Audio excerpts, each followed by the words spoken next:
If you hoard and store cash over a long period of time, it's gonna become worthless. Its value is gonna diminish massively. Imagine if you're 20 years old right now, you have cash, store it for 40 years with no capacity to earn. That amount 40 years from now will still be the same, but its ability to buy something, to purchase something, will be very, very, very, very small. You cannot choose not to be aggressive, particularly because inflation is against you. You cannot choose not to be aggressive right now because the longer you don't invest, the more your money will depreciate.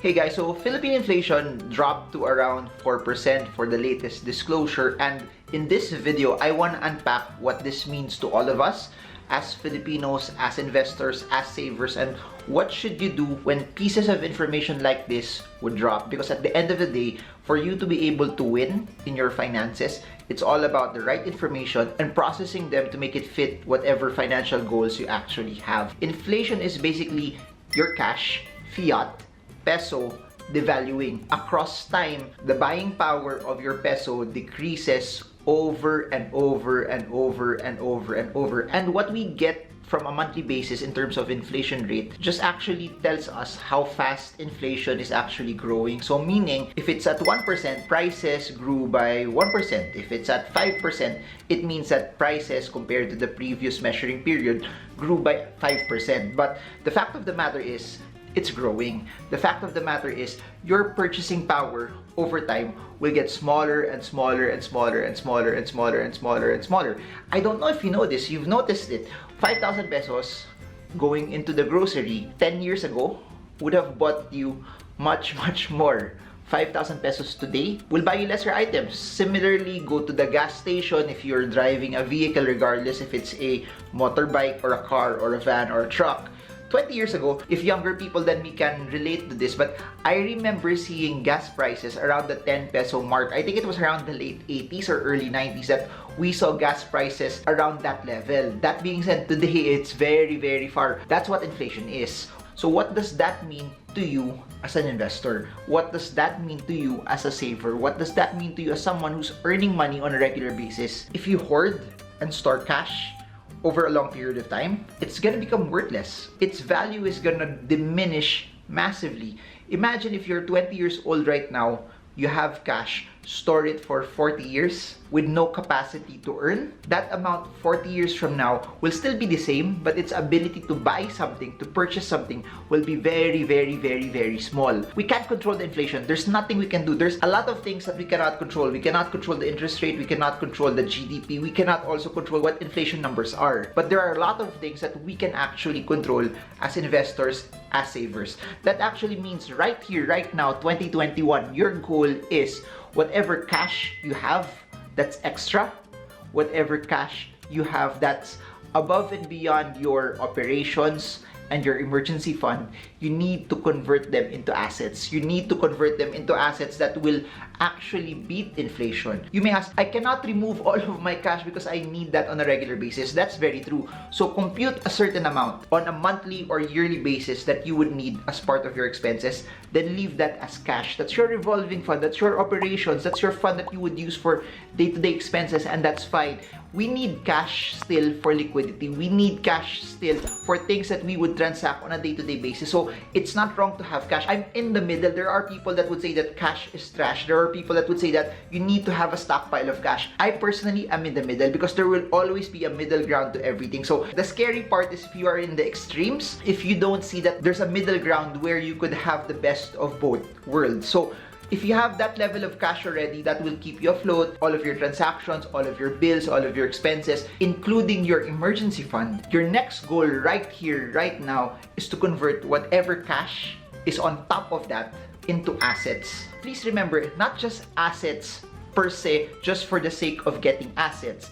It has to be assets that will beat inflation. I got a notification that there are some preferred shares that are coming out that are around 3+%. So just for computation purposes, let's do it this way. Investment, 3%. less 10% taxes. 10% of 3% is 0.3. That means you are left with 2.7%. So you're actually thinking, okay, I have 2.7%. That's massively better than savings accounts. Savings accounts are 0.1%. So think about it. You're actually thinking that you're winning. But if you analyze it properly, you're actually not. Why? If inflation is 4%, you are still negative 1.3%. You are earning 2.7%, but in actuality, the rise of goods, the rise of prices is moving higher than what your investment is actually earning for you. Mas lalo na for those who have everything in savings accounts. 0.1%, and then the cost of goods, inflation is 4%.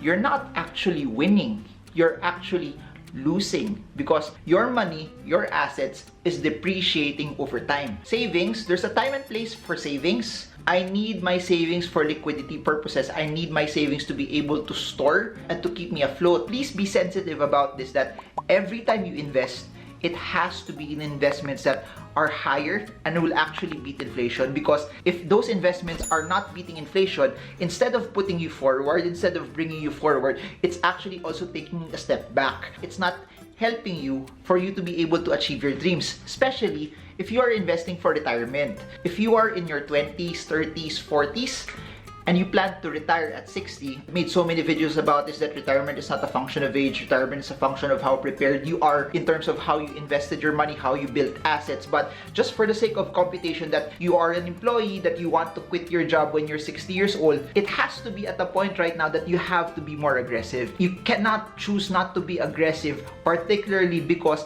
inflation is against you. You cannot choose not to be aggressive right now, because the longer you don't invest, the more your money will depreciate. And don't get me wrong, those who are saving and investing, you are miles ahead than those that are just purely spending and have no savings and are in debt. So I salute you if you have savings, you're not in debt, you have positive cash flow, you're on the right track. The next thing you need to do now though is to be efficient on how you deal with your money, meaning that extra cash must be put in the ground into something that will beat inflation.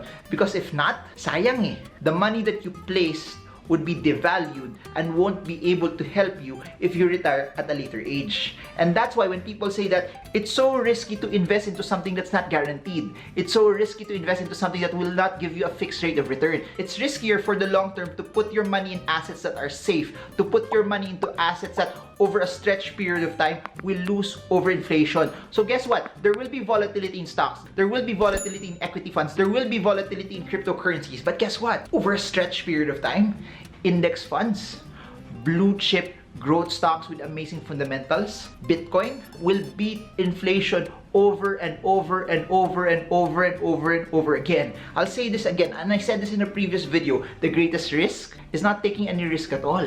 So what should you do? What should you do with this inflation report? It should be a challenge for you. It should be a challenge that the bare minimum is 4%.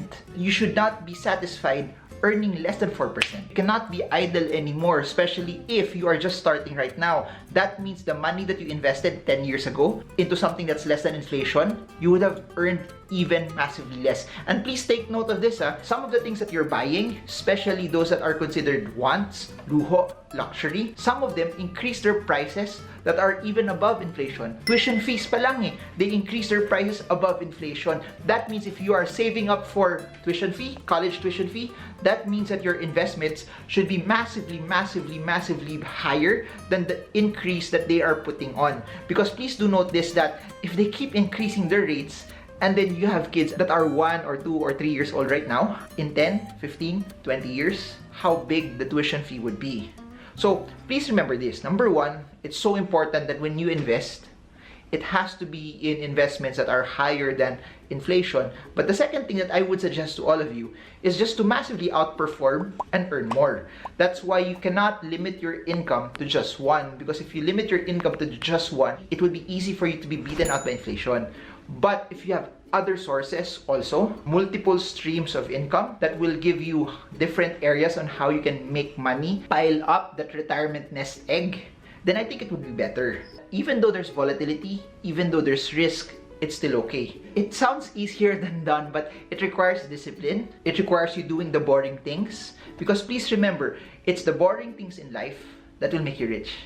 It's the boring things in life that will allow you when times are volatile. And think about it this way. When you see the cryptocurrency markets drop, when you see the stock markets drop, when you see markets in the US also start to drop, it's real that, okay, there's a sense of seeing it down and having emotions of fear, having emotions of being scared. What's the alternative? Not experiencing that will cause your money to lose value over time. And the only way for you to be able to ride that is to actually experience it and go into it full on and invest and put as much as you can, because the numbers have shown it. Superior assets, superior investments held for the long term will beat inflation. And that's what I want to say to all of you. It's okay to know the news. It's okay to be informed about what's happening about inflation. But at the end of the day, don't let the headlines of things that you can't control dictate how you live your life. Don't let what you see outside dictate how you deploy capital. Because we can't control inflation, but we can't control how we earn. We can't control how we save. We can't control how we allocate and invest and how we make our money work hard for us. I hope you guys got a lot, and I hope that this is something that's insightful for all of you. This is Marvin Gurmo. I have a second channel. Check it out, Investing Made Easy. I'm gonna pump in more videos there in that channel as well. So check it out. Please subscribe and watch the videos there as well.